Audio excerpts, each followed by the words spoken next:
guys, welcome to my first project, at least a first chalk couture project. And I don't know, I'm pretty excited for it after seeing way too many Kenny videos. So I've gotten basically I have this horrible piece of IKEA art in my kitchen that I want to replace. So I got the decorative cutting board and I also cut apart the whole snarky kitchen stuff set. Um, I don't know. I think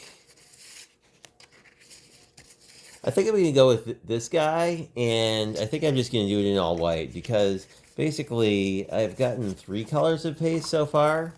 So I have white, and then I also have like purple and blue, or I think shimmer eggplant and lakeshore to be like technically accurate, but I don't know. I think on like this color kind of a background, like white would look a lot better. Plus, I don't know. From what Ken said, it's at least initially like it's better to do sort of a one and done and then go from there. So, going to peel this guy off. I don't have an official sexy teal fuzzing cloth, but I do have a thermal that I bought for tie dyeing. So I think that should do a perfectly good job. So I'm going to switch the camera angle and we're going to see if this is as easy as people say it is. It seems like it should be not too bad. Anyway, don't mind any cat noises. He's around and he's helping. Um, so I got the white paste and it doesn't look really like it needs all that much mixing, but we're going to mix it up just because that seems to be what is suggested. And I don't know, it looks very creamy. I mean, it's kind of like, I don't know, marshmallow fluff consistency. So I don't really think there's too much to do in terms of that. So I'm just gonna set this guy to the side and find a paper towel and wipe some stuff off. Yeah. And I'll probably need this later if I feel like doing the Sean thing of actually cleaning up the jar, or if I get my hands all crappy, which probably will happen. And I did take the piece of Ken advice about the light pad, which will probably, hopefully that won't blind you too much. But I'm going to use that to try and line up the transfer. And we'll see how easy this is to get off the backing paper. Oh, this is really easy.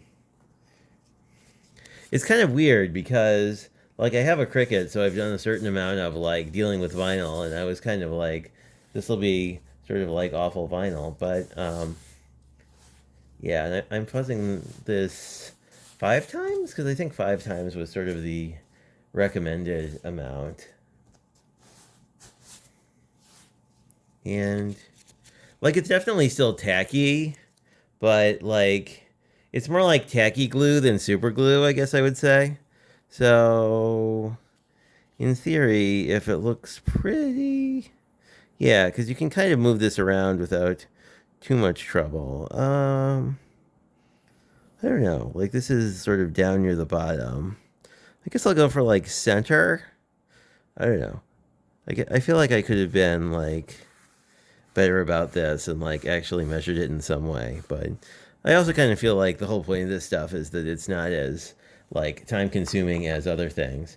And I forgot to mark which side was the top, so we're already off to sort of a hot mess kind of situation. But yeah, it's interesting. I've gotten a little paste on my hands by now, and it's not quite as with all the quick drying things people talk about. I assumed it would be more I don't know, dealing with acrylic paint in a really dry climate where it dries if you look at it, but it's not really doing that. Anyway, so I'm gonna grab a little bit. I have no idea how much of this it's gonna take. I don't think very much. It definitely goes on. It definitely kind of feels like frosting something.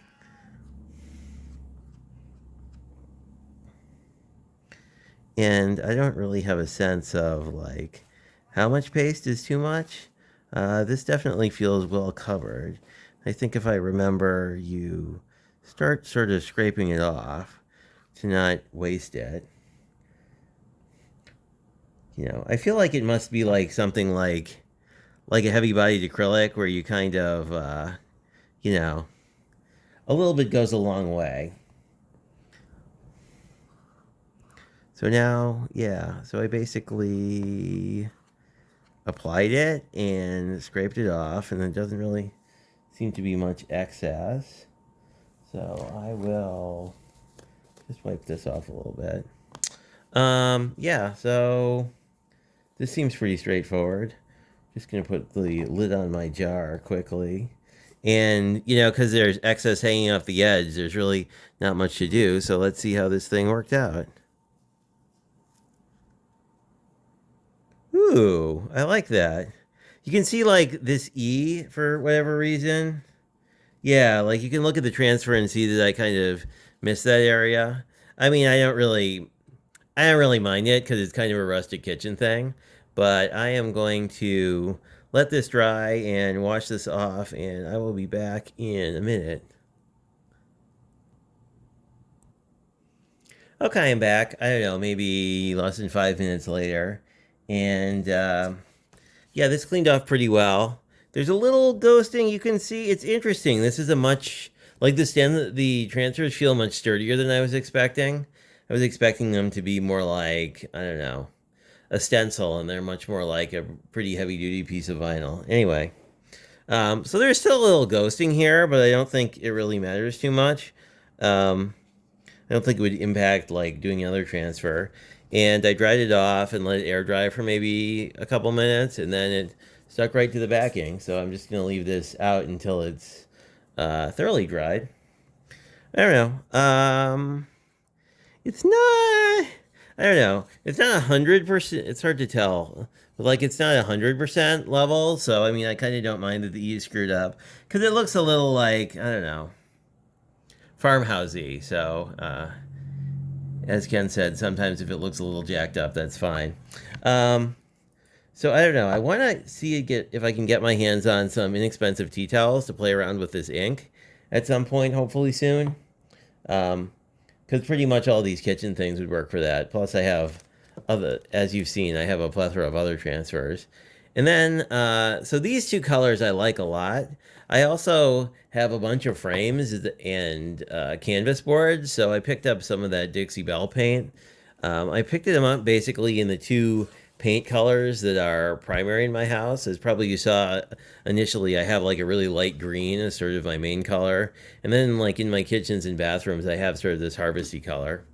Um, I want to pick up like probably like a cream color and maybe just straight up white. In case I have to repaint some of the single use surfaces, you know, like I'm sure something like this box frame, like because it's single use, like if you tried to scrape it off, you know, if you try and scrape it off from this side, you're probably going to jack up the finish. But I mean, there's no reason you can't repaint it. Yeah, I think the other thing is it's hard to tell when this is if this is dry or not.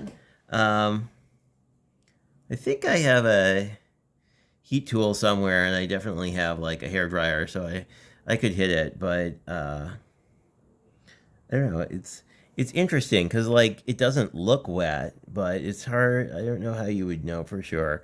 So I'm gonna probably like just leave it dry for a while.